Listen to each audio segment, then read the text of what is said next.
ఈరోజు మనం శ్రీహరి దేవాలయంలో ఉన్నాము.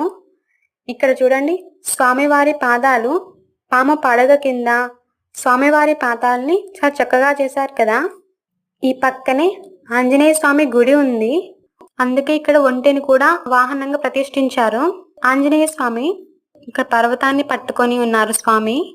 ఆ పైన మనకి రామ సీత లక్ష్మణులు కనిపిస్తున్నారు కదా. లోపల శ్రీదేవి భూదేవి సమేత వెంకటేశ్వర స్వామి ఉంటారు. స్వామివారు ఈ టెంపుల్లో అసలు పచ్చని చెట్లే హైలైట్ అండి. ఇక్కడ చూసినా పచ్చని చెట్లు, పూల మొక్కలు చాలా బాగా చేస్తున్నారు. ఇక్కడేమో పూల కుండీని లోటస్ లా చేసి అందులో తులసి మొక్కల్ని వేశారు. ఇందాక మనం ఆంజనేయ స్వామిని చూసాం కదా ముందు. ఇది వెనక సైడ్ వ్యూ అన్నమాట. ఇది ఆంజనేయ స్వామి వెనక అన్నమాట. ఇక్కడ ఆంజనేయ స్వామి పంచముఖాలతో ఉంటారు. స్వామివారి పక్కనే ఇక్కడ లక్ష్మీదేవి గుడి కూడా ఉంది. లక్ష్మీదేవి